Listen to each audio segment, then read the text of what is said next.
주의 음성을 내가 들으니 사랑하는 말일세. 맺는 마음으로 주께 가오니 나를 영접하소서. 내가 매일 십자가 더 가까이 가오니 구세주의 흘린 보배 비로소 나를 정케 하소서.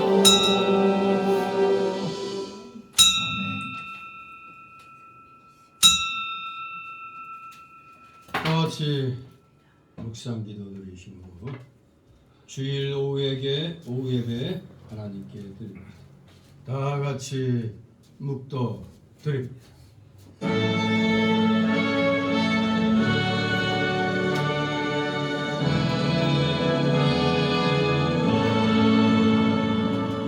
성부 성자와 성령 찬송과 영광 돌려보내세. 내처로 지금까지 또 영원 무궁하도록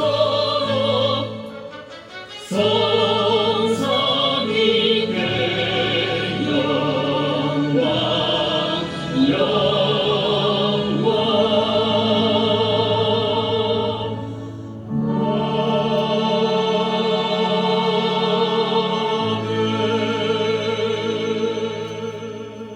대저 의인의 길은 여호와께서 인정하시나 악인의 길은 망하리로다. 아멘. 다 같이 사도신경으로 신앙 고백 하나님께 드립니다. 전능하사 천지를 만드신 하나님 아버지를 내가 믿사오며 그 외아들 우리 주 예수 그리스도를 믿사오니 이는 성령으로 잉태하사 동정녀 마리아에게 나시고 원명 빌라에게 고난을 받으사 십자가에 못 박혀 죽으시고 장사한 지 사흘 만에 죽은 자 가운데서 다시 살아나시며 하늘에 오르사 전능하신 하나님 우편에 앉아 계시다가 저희로서 산 자와 죽은 자를 심판하러 오시리라. 성령을 믿사오며 거룩한 공예와 성도 서로 교통하는 것과 죄를 사하여 주시는 것과 몸이 다시 사는 것과 영원히 사는 것을 믿사옵나이다. 아멘. 같이 찬송가 326장 부르신 후 이 시간 위에 정문희 지사님 기도 인도하십니다. 326장.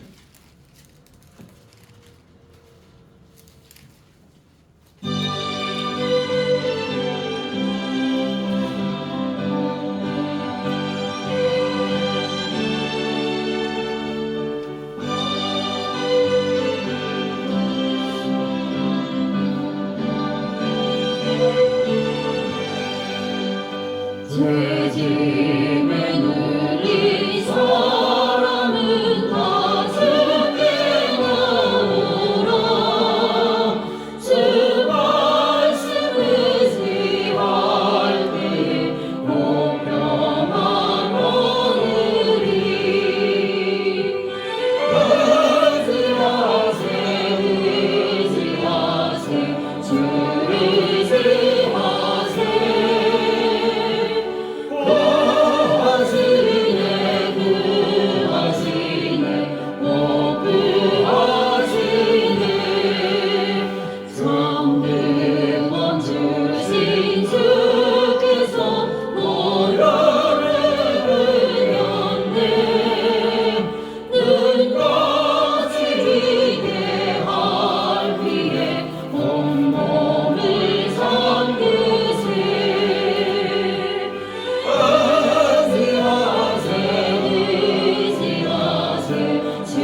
은혜를 받으시는 주님, 은혜와 사랑에 감사드립니다. 제 가운데 죽을 수밖에 없는 우리를 사랑하시어 십자가 보혈 공로로 말미암아 우리 구원의 복을 주심을 감사합니다. 지난 한 주일 동안도 주님의 보호하심 아래 살게 하시고 이 시간 주님의 말씀을 사모하는 마음으로 예배드리게 하심을 감사드립니다. 하나님의 사랑으로 세워주신 우리 성은교회가 주님의 복음을 땅끝까지 전하기 위해 토요일마다 모여 전도의 시를 부리고 있습니다. 다음 달 추수감사 주일에는 비어있는 자리가 채워지는 은혜를 베풀어 주시옵소서. 아멘. 말씀 전하시는 목사님에게 영육간의 강건함과 말씀의 능력을 더 입혀 주시옵시고 말씀을 받는 우리에게도 깨닫고 직접 행할 수 있는 믿음을 허락하여 주시옵소서. 늘 말씀이 살아 숨쉬는 교회 되게 하시고 행함이 있는 성도들 모습이 드러나면 하나님의 진리가 든든히 서가는 교회 되게 하여 주시옵소서. 처음 시간입니다. 마치는 시간까지 주님 홀로 영광 받아 주시옵소서. 날 구원하신 예수 그리스도 이름으로 기도드립니다. 아멘.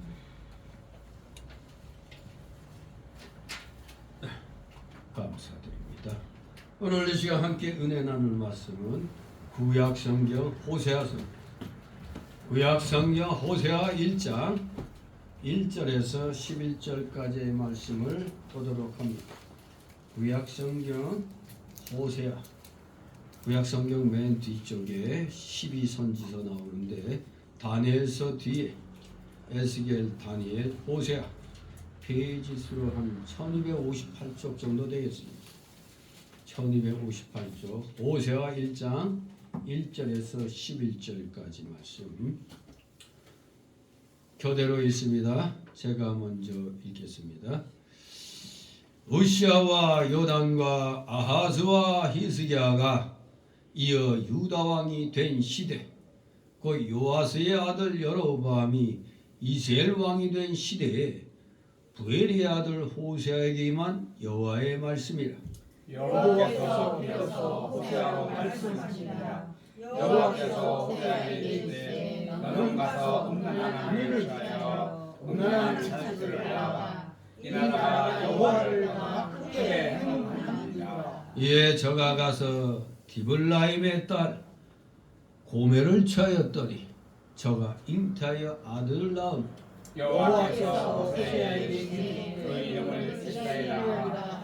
조금 후에 내가 이스라엘 길을 영웅에게 바꾸며 이스라엘 족속의 나라를 폐할 것이니라. 그 날에 내가 이스라엘 골짜기에서 이스라엘의 활을 꺾으리라 하시니라.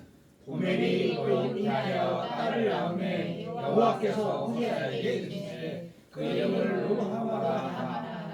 내가 다시는 이스라엘 족속을 공의히 여겨서 사하지 않을 것이니라. 그러나 내가 유다 족속을 긍휼히 여겨 저희 하나님 여호와로 구원하겠고 활과 칼이나 전쟁이나 말과 마병으로 구원하지 아니하리라 하시니라. 고멜이 루하마를 백성 때문에 또 잉태하여 아들을 낳네. 여호와께서 이르시되 그 이름을 로암미라 하라. 너희는 내 백성이 아니여 나는 너희 하나님이 되지 아니할 것임이니라. 그러나 이스라엘 자손의 수가 바다의 모래같이 되어서 증명할 수도 없고 셀 수도 없을 것이며 전에 저희에게 이르기를 너희는 내 백성이 아니라 한 곳에서 저희에게 이르기를 너희는 하나님의 나라가 할 것이라. 다 같이 11절 이에 유다 자손과 이스라엘 자손이 함께 모여 한 두목을 세우고 그 땅에서부터 올라오리니 이스라엘의 날이 클 것이니로다. 아멘.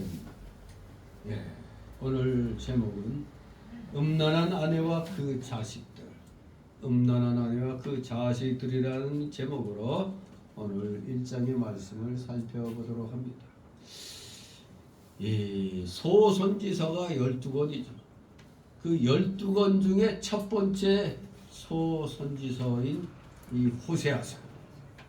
이 호세아서는 인간의 폐역에도 불구하고 하나님께서 얼마나 자기 백성을 사랑하고 계신가에 대해서 교훈합니다.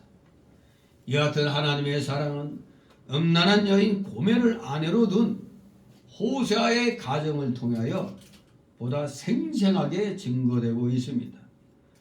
우리가 알아야 할 것은 이 고멜이라는 여자의 이름은 하나님과 맺은 언약 관계를 저버리고 우상 숭배와 각종 범죄를 일삼던 당시의 이스라엘 백성을 상징합니다. 타락한 이스라엘 백성을 상징하는 이름이 고멜입니다. 고멜이란 여인을 통해서 타락하고 우상 숭배에 쩌들어 있던 이스라엘 백성을 고발하는 겁니다. 또 그와 같은 아내를 버리지 아니하고 끝까지 권념하는 호세아는 바로 하나님을 상징하는 겁니다. 하나님을 상징한다. 그 같은 아내를 버리지 아니하고 끝까지 권념하는 호세아. 자, 그런데 여기 보니까 북왕국 이스라엘을 대상으로 예언 활동한 선지자는 사실 이 호세아 외에도 아모스가 있습니다.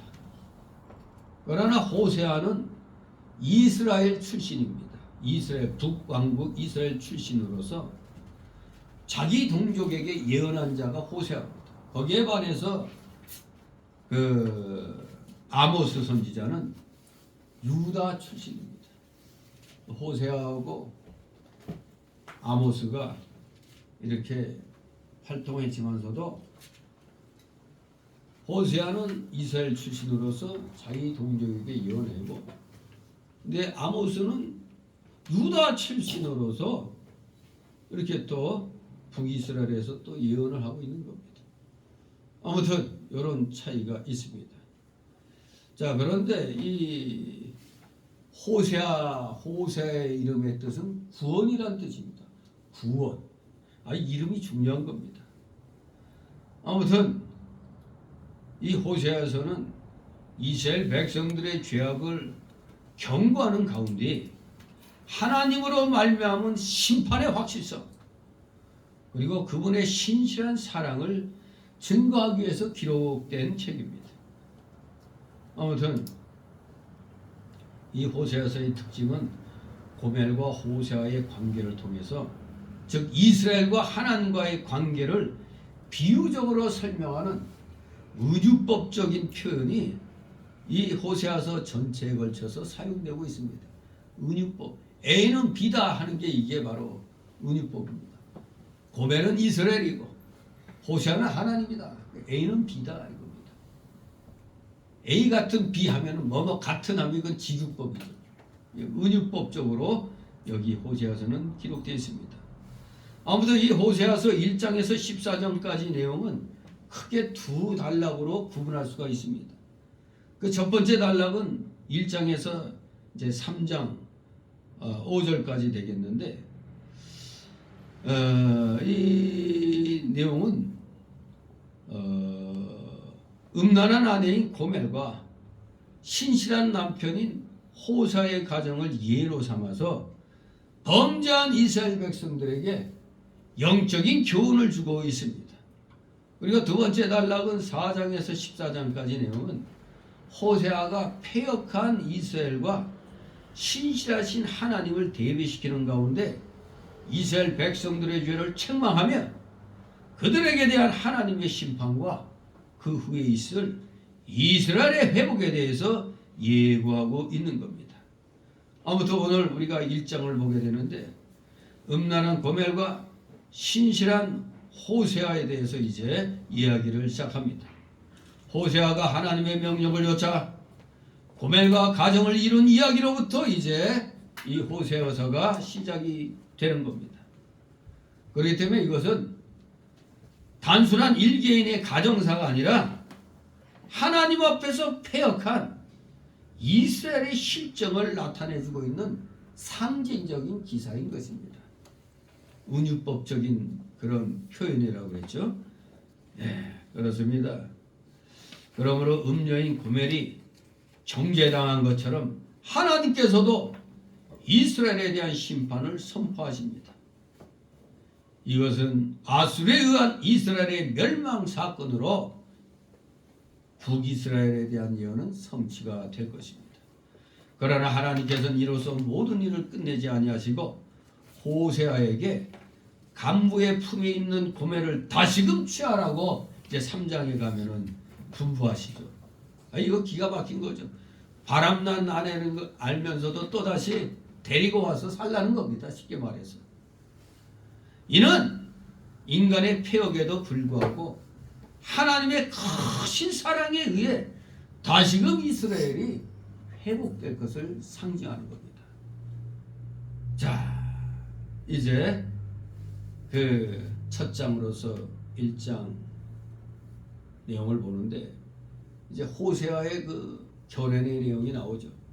한마디로 음란한 아내와 그 자식들입니다. 음란한 아내와 그 자식들. 이방 열국과의 무역 등을 통해서 여로보암 2세 때의 북이스라엘은 사실 최고의 부요를 누리게 되었습니다. 그러나 이런 풍요와 동시에 그들은 영적 암흑기를 맞아야 했습니다. 영적 암흑기, 음란과 우상 숭배의 시기가 도래한 겁니다. 급기야 하나님으로부터의 준엄한 경고를 듣게 되었습니다. 이처럼 하나님을 떠난 자들의 풍부는 파멸과 영적 무지를 초래하기 쉬운 것입니다.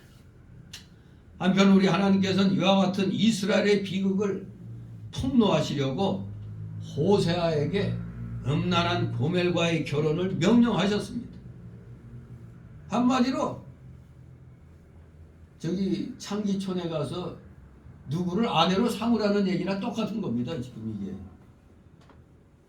오늘날 목사 보고 아직 총각 목사 보고 너 결혼 상대는 저기 창기촌에 가서 뭐 영자라는 여자를 골라서 결혼하라 이거나 똑같은 거예요 지금. 이러면 지금 제정신 가진 목사가 그러겠어요? 아니 그래가지고 이 교인들한테 무슨 본이 되겠어요? 아니 난리 날 겁니다. 난리 나. 그런데 하나님께서는 그렇게 시켰습니다. 호세에게 음란한 고멜과의 결혼을 하라. 그리고 또 호세아로서는 힘든 또 자기들 사이에서 태어난 세 자녀의 이름을 통해 가지고 하나님의 뜻을 계시하고자 했습니다. 이스라엘, 로루하마, 로암미 하나같이 다 이름들이 그야말로 다 저주의 이름입니다. 언젠가 일본에서 정신 나간 젊은 부부가 태어난 자기 아기 이름을 악마라고 지어갖고 올리려고 그랬더니 일본 법정에서 안 된다 그랬죠. 이거 제정신이 아닌 거니. 왜 애기 이름을 악마라고 줘? 이게 말이 돼? 네. 그야말로 지금 호세아는 그런 상황을 부딪히고 있는 겁니다. 그 이름을 통해서 하나님의 뜻이 지금 계시가 되는 겁니다. 그래서 그 계시는 그 이름을 따라서 점점 심화되어 가는 것을 보게 됩니다. 자, 이제 호세아는 소위 주전 760년에서 724년경 유다왕 우시아와 요담과 아하스와 히스기야의 시대와 또 이스라엘 왕 여로보암 2세 시대에 사역한 선지자임을 1절을 통해서 우리는 보게 됩니다. 1절 읽습니다. 우시아의 요담과 아하스와 히스기야가 이어 유다왕이 된 시대 그 요아스의 아들 여로보암이 이스라엘 왕이 된 시대에 도엘의 아들 호세아에게 임한 여호와의 말씀이라. 아멘. 1절에 호세아의 그 배경에 대해서 시대 배경에 대해서 분명히 말씀하고 있습니다. 아무튼 이 선지자들의 주요 설교 내용은 첫째는 죄에 대한 심판과 책망의 선언입니다. 죄에 대한 심판과 책망의 선언. 그리고 나서 위로와 회복에 대한 말씀을 주로 설교합니다. 우리식으로 말하면 병주고 약주는 그런 상황이 되는 거죠. 실컷 책망하고 심판 선언하고 난 다음에 그걸로 끝인 줄 알았더니 그럼에도 불구하고 너희를 용서하겠노라 이런 의미입니다. 특히 여기 호세아서의 주요 내용은 한마디로 하나님의 불붙는 긍휼의 구원에 대한 내용입니다. 하나님의 불붙는 긍휼의 구원에 대한 내용입니다. 자, 분명히 선지자 호세아가 사역한 시대는 주전 760년에서 724년경으로 보고 있습니다. 1절에 말씀한 대로입니다.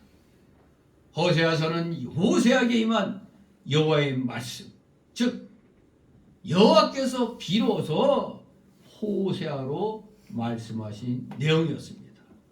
여호와의 말씀, 선지자들에게 주어진 하나님의 계시를 가리키죠. 이것은 제사장들이 가르치던 모세의 율법, 즉 토라와는 대조를 이룹니다. 아무튼 이렇게 남유다의 그 우시야, 요담, 아하스, 히스기야가 통치하던 시기, 즉 북이스라엘로 보면은 여로보암 2세, 그리고 스가랴, 살룸, 무나헴, 부가히야, 베가, 호세아 왕, 이 호세아하고 이름이 같지만 북이스라엘 마지막 왕은 호세아 그 왕이죠, 왕. 여기 선지자 이름하고 똑같아요. 어떻게? 호세아 통치 시대 때 하나님의 사유의 은총을 전한 선지자입니다. 누가? 호세아가. 예, 그는 북이스라엘 출신이 없음에도 불구하고 여기 첫머리에 어느 왕들부터가 지금 언급되고 있어요? 남유다 왕들. 남유다의 왕들을 먼저 열거하고 있습니다. 북이스라엘 출신인데도 이렇게 먼저 남유다의 왕들을 열거하고 북이스라엘 왕에 관해서는 여기 1절엔 딱 여로보암 2세만 기록을 했습니다. 여로보암 2세. 이를 통해 호세아는 어디까지나 다윗 왕조의 정통성을 남유다에 두고 있으며 남유다야말로 하나님의 구원 성취가 특별한 영광을 지닌 언약 백성임을 암시했던 것입니다. 즉 호세아는 남유다를 중심으로 하나님의 언약을 성취해가는 후속사적인 입장에서 북이스라엘에 대한 하나님의 경고와 사랑을 선포한 것입니다. 예, 바로 여호와의 말씀, 바로 하나님의 말씀입니다. 선지자들의 예언, 즉 설교는 자신들의 생각과 명백하게 구별이 되었습니다. 그래서 우리는 어떻게 보면 정확하게 표현하면 강도라고 얘기하죠. 도를 강론한다. 사실 설교라는 말은 모든 그 종교계에서 다 쓰고 있죠. 다 뭐 종교라는 이름을 가진 데서는 설교라는 말 많이 씁니다. 우리 기독교에서는 좀 세분화시키면 강도, 말씀의 강론 이렇게 얘기하죠. 설교는 세상 사람들도 누구를 앉혀놓고 막 이렇게 훈계하듯이 할 때 설교하는 거로 볼 수도 있죠. 아무튼 이 설교라는 것은 이 성경에서 말하는 설교는 강도를 말하는데 자신들의 생각과 명확히 구별된 겁니다. 그것은 하나님의 영의 특별한 감동 속에 받은 하나님의 말씀인 것입니다. 그러므로 그들이 쓴 책은 자신들이 쓰긴 썼어도 성령의 감동으로 기록된 거기 때문에 성경이 된 겁니다. 성경. 디모데후서 3장 16절이 바로 밝히고 있죠. 모든 성경은 하나님의 감동으로 된 것으로. 또 베드로후서 1장 21절에도 예언은 하나님의 거룩한 사람들이 성령의 감동하심을 입어 말한 것이다. 이 전통 본문에는 그렇게 나와 있어요. 예언은 하나님의 거룩한 사람들이 성령의 감동하심을 입어 말한 것이다. 그렇기 때문에 이 구약의 선지자들의 이 사역한 내용 다 하나님의 말씀인 것입니다. 그래서 성경이 된 겁니다.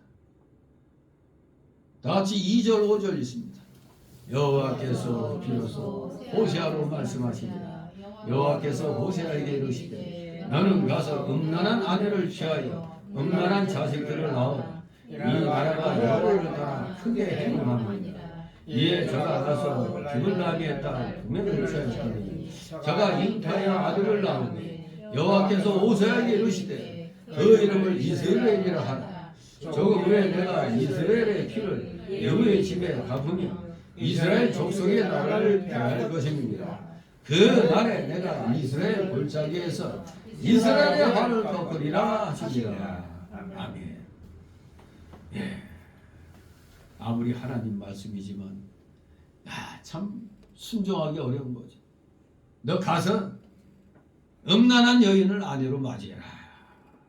정말로 이 하나님의 명령은 하나님으로서 하실 수 없는 그런 명령이죠. 아니 선지자에게 맞는 고상한 아내를 취하라고 해야 되는데, 경건한 아내를 취하라고 해야 되는데, 아니 음란한 아내를 취하라니 참으로 이상한 명령이었습니다.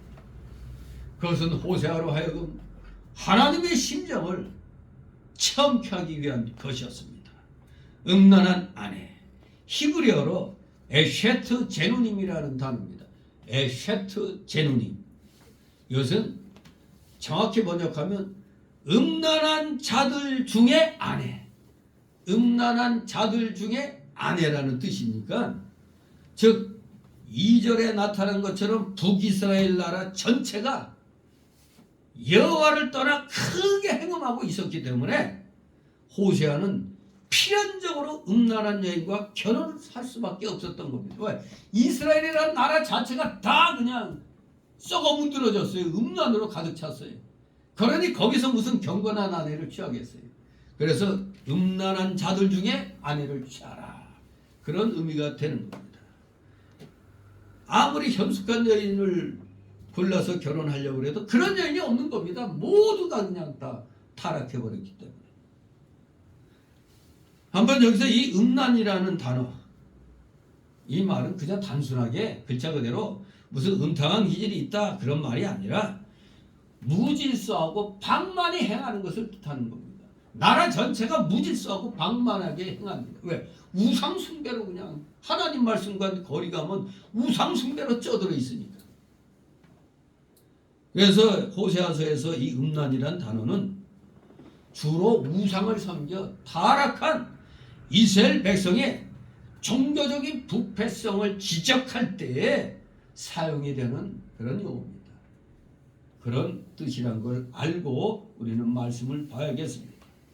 아무튼 북이스라엘 나라가 여호와를 떠나 크게 행음했기 때문에 이렇게 호세아로 하여금 내 심정이 어떠하겠느냐, 너희를 다 내 백성으로 삼았는데 니들이 타락해가지고 저러고 있는데 내 심정이 어떠겠느냐, 너로 하여금 한번 너도 경험해보라는 겁니다.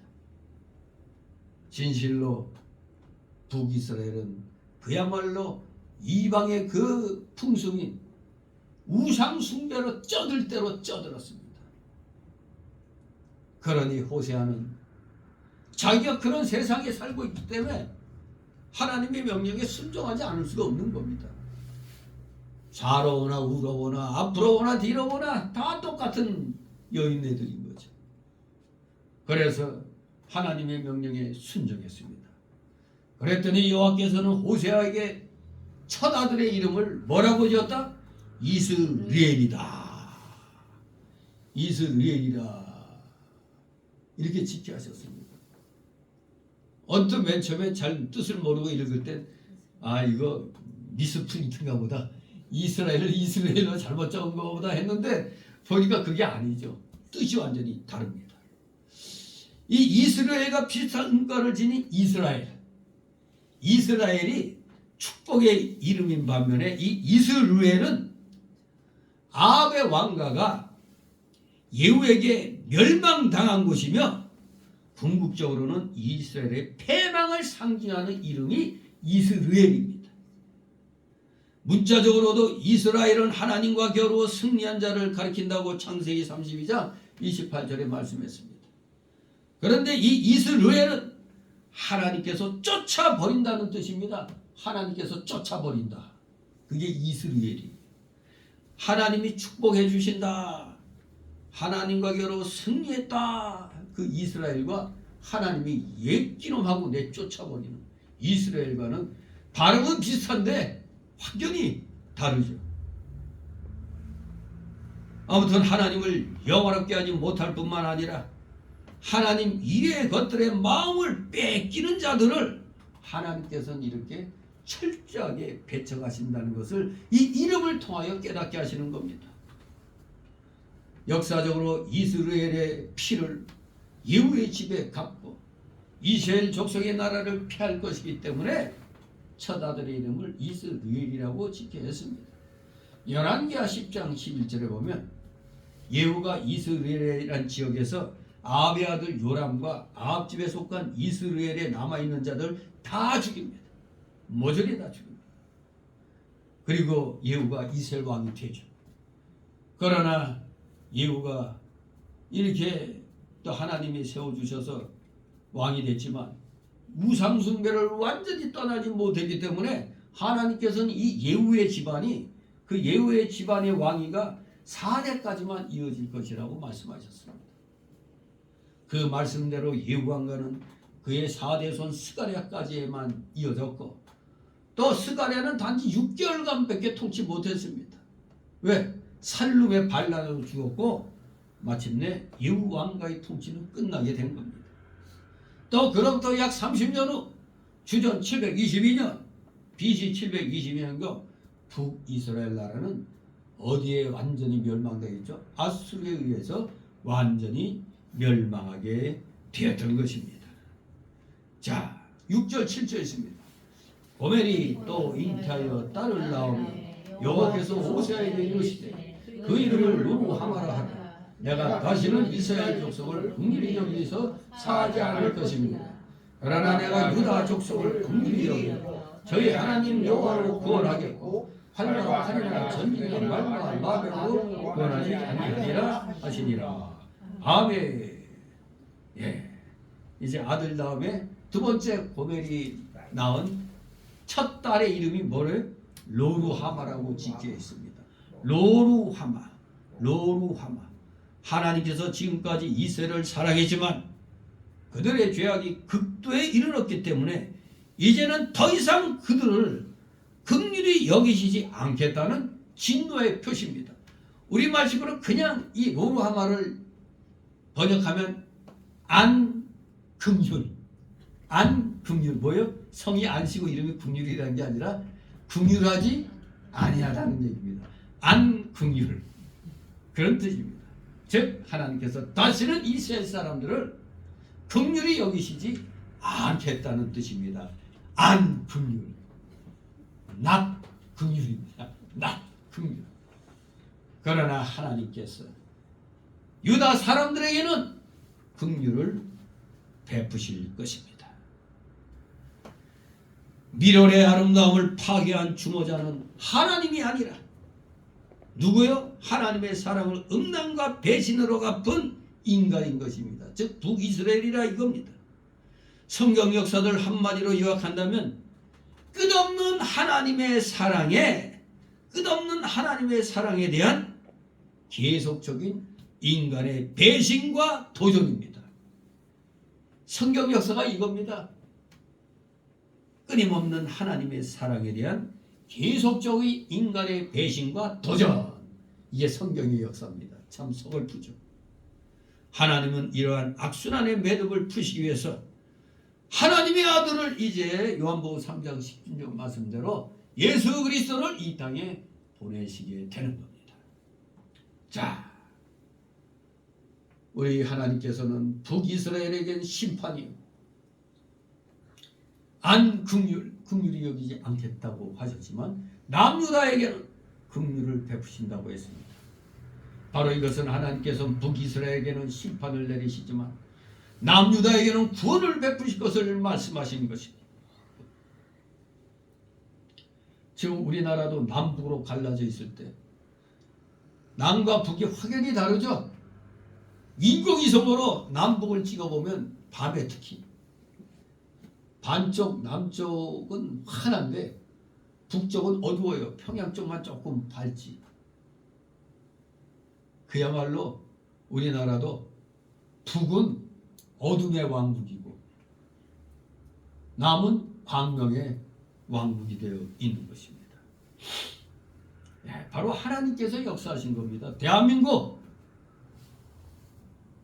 하나님의 말씀에 의하여 그 말씀의 뜻에 합당하게 건국이 된 거 아닙니까?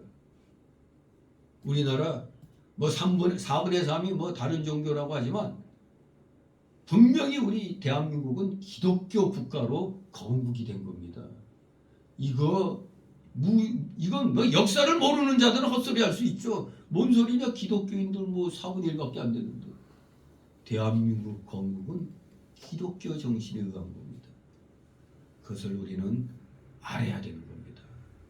그렇기 때문에 우리가 세계 꼴찌 국가에서 때가 되니 부유한 나라로 떠오르게 된 겁니다. 하나님이 베풀어 주셔야 되는 겁니다. 인간이 아무리 노력해도 안 되는 겁니다.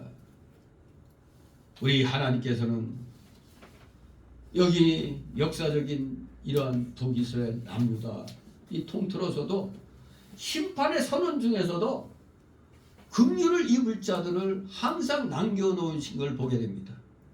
남은 자 사상이라고 그랬죠. 렘넌트 사상. 또 남유다의 구원은 그들의 군사력에 있는 것이 아니라 그들을 긍휼히 여기시는 하나님께 있을 것임을 분명히 우리 하나님께서 7절에 말씀하고 있는 겁니다. 자, 8절 9절 있습니다. 고멜이 로루하마를 젖된 후에 또 잉타여 아들을 낳으며 여호와께서 이르시되 그 이름을 로암이라 하라. 너희는 내 백성이 아니요 나는 너희 하나님이 되지 아니할 것임이니라. 아멘. 갈수록 태산입니다. 어쨌거나 또 아이를 낳는데 이번엔 아들입니다. 둘째 아들의 이름이, 첫째 아들의 이름은 이스리엘이라고 그랬어요. 근데 둘째 아들의 이름은 로암미라고 지었습니다. 로암미.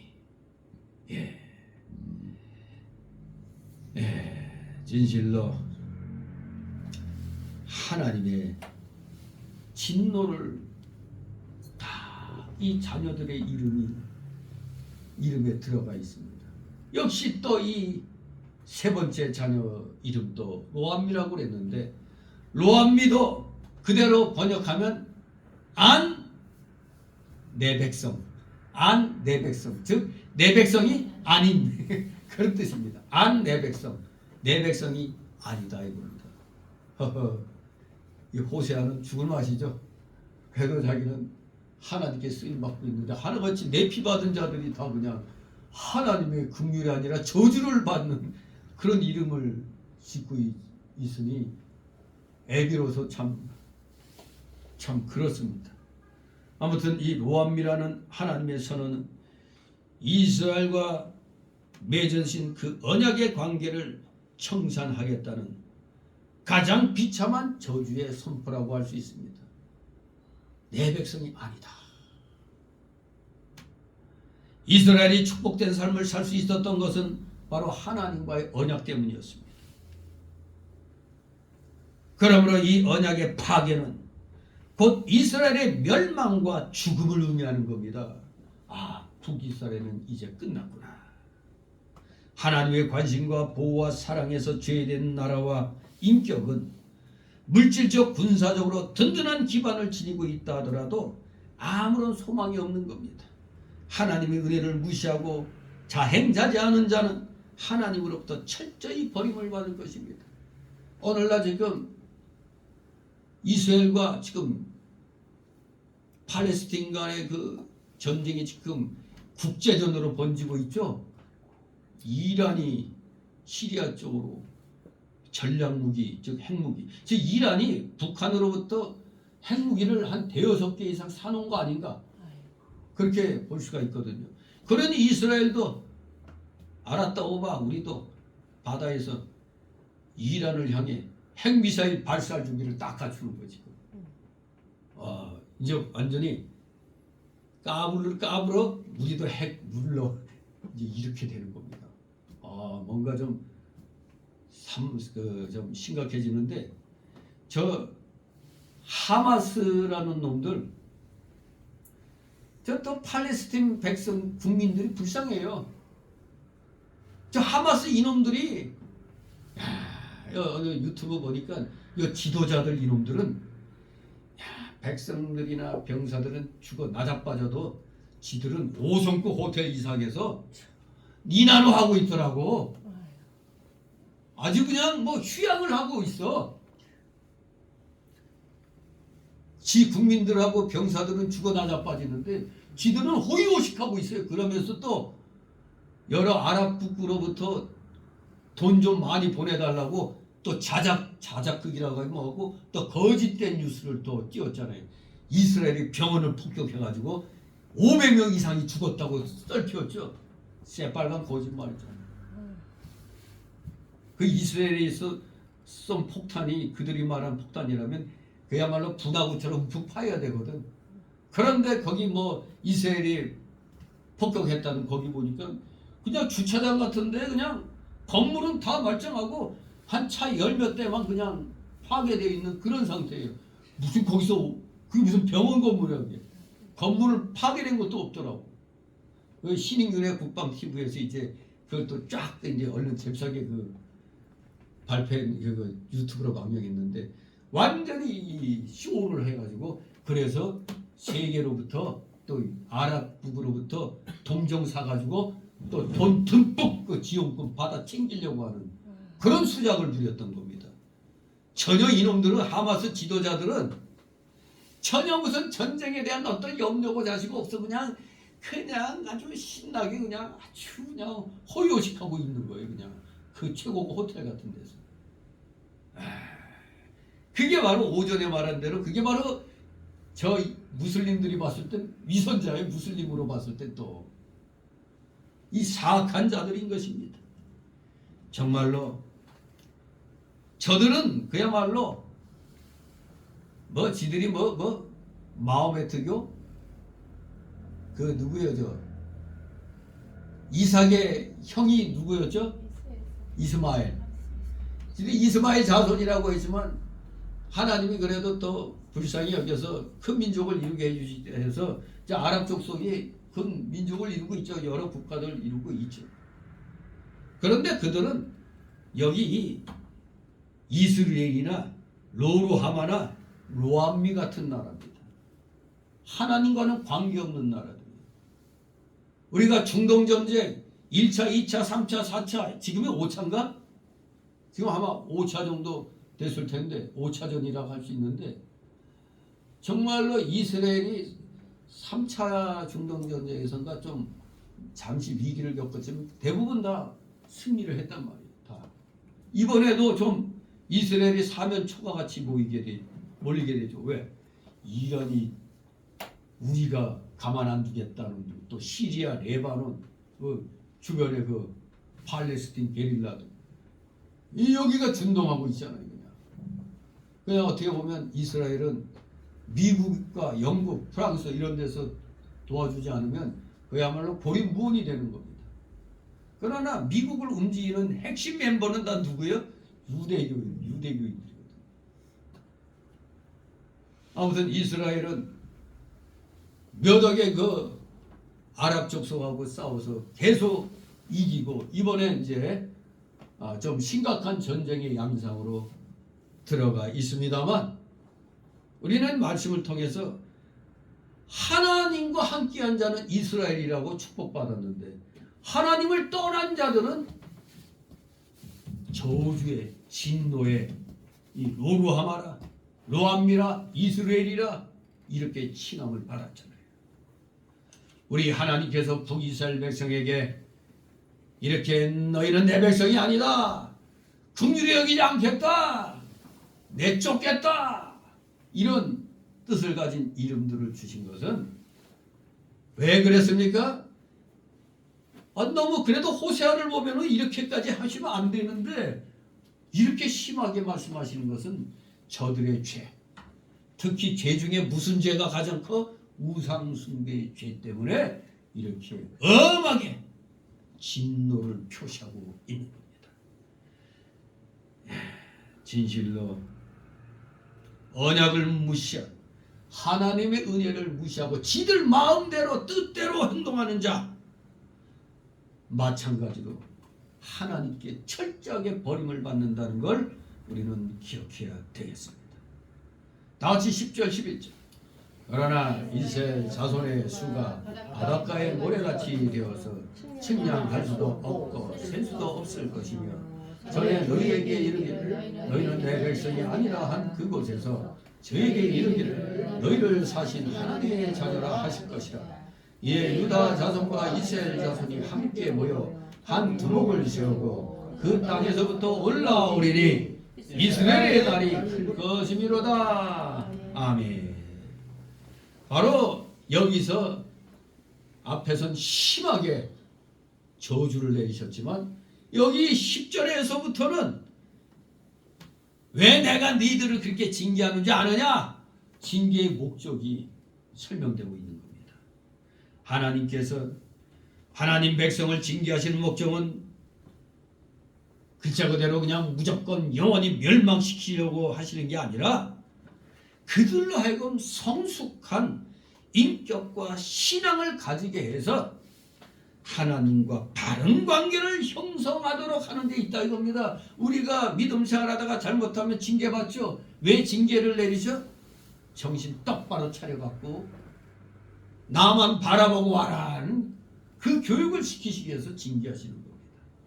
바로 북이스라엘도 어쨌거나 타락해서 벌을 받아도 그래도 벌 내리시는 이 목적은 그래도 회개하고 돌아오라는 얘기입니다.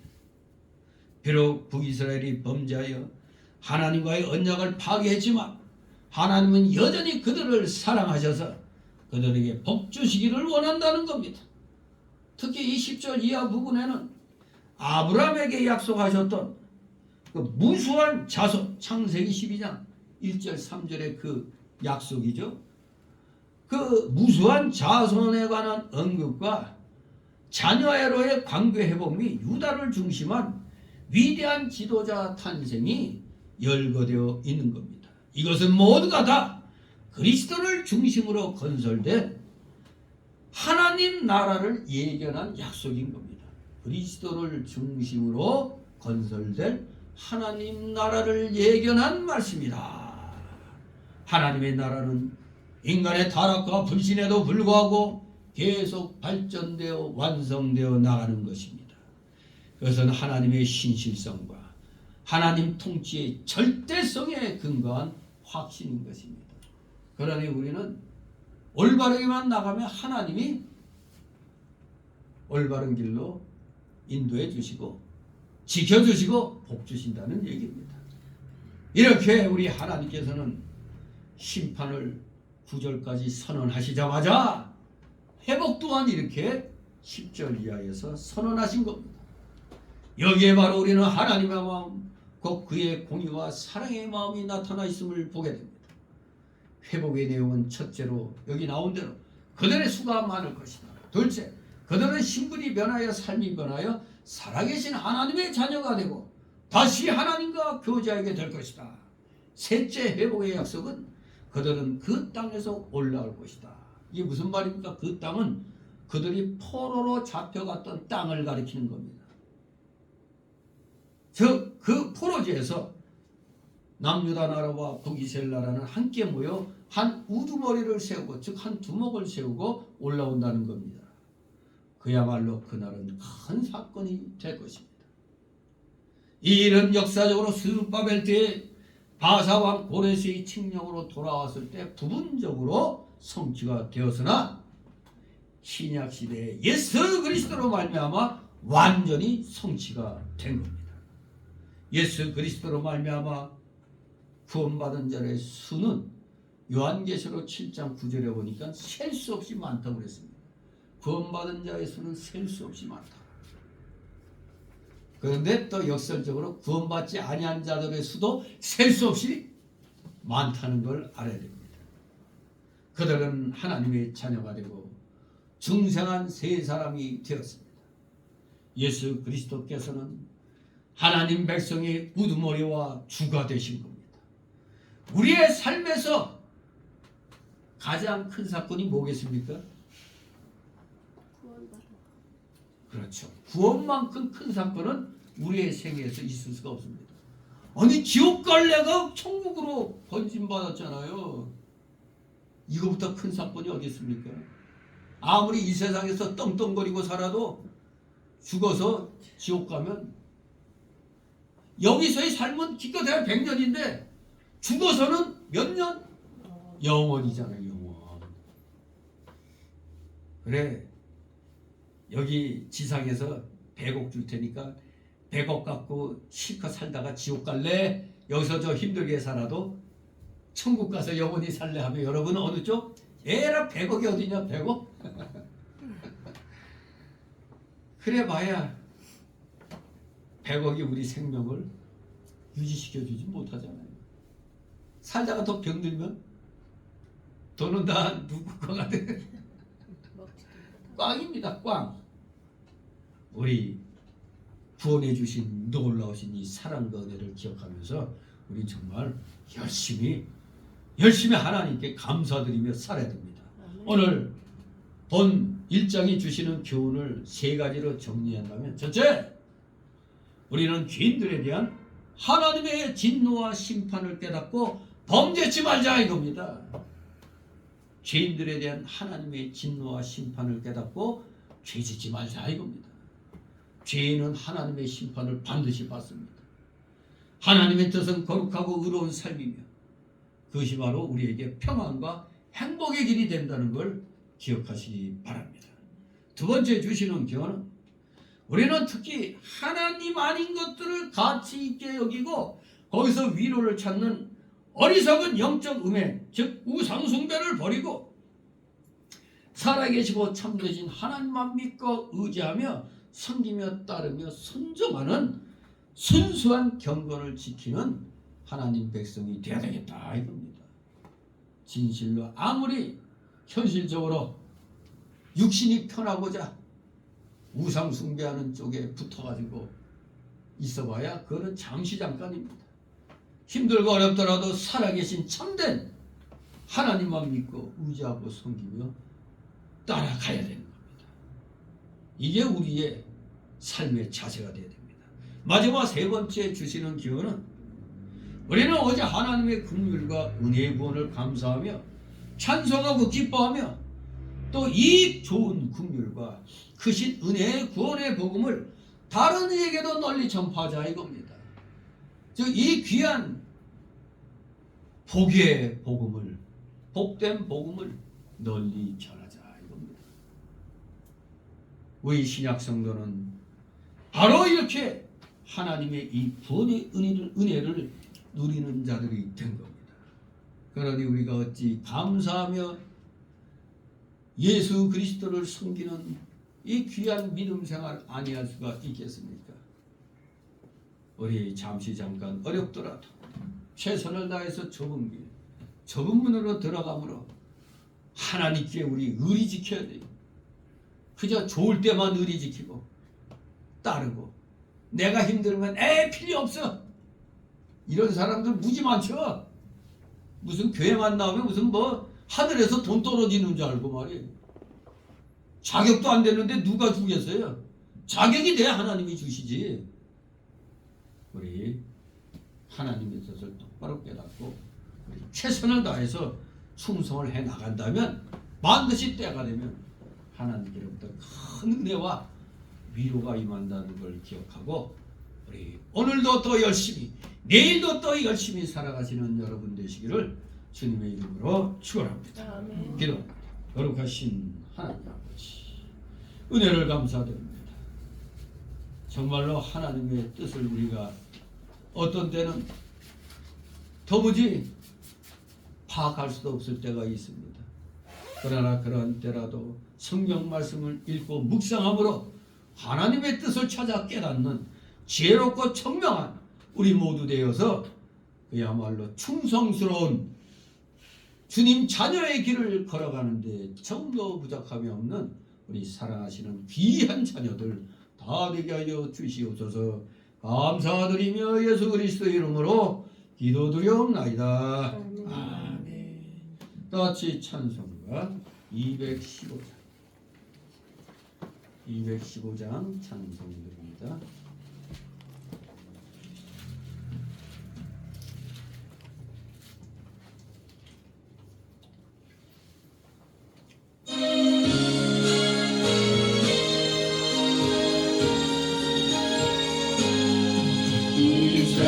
우리를 완전케 하시는 분 내 맘속에 영원히 거하소서.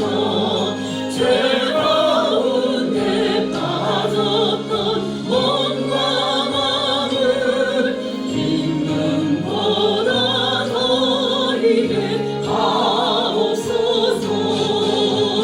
눈보다 더욱 이어지게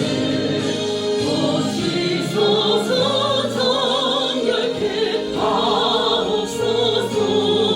저 보좌에 앉으신 주 예수여 인공 주께 들리지 않으소서. 대왕과 지식도 어려오니 있는보다 너희에게 하옵소서. 눈보다 더욱 이어지게 거시서서 정결케 하옵소서. 그 상하신 바람에 엎드려서 날 깨끗게 하시니 원합니다. 날 정결케 하였기 일사오니 있는보다 너희에게 하옵소서. 눈보다 더욱 이어지게 거시서서 정결케 하옵소서.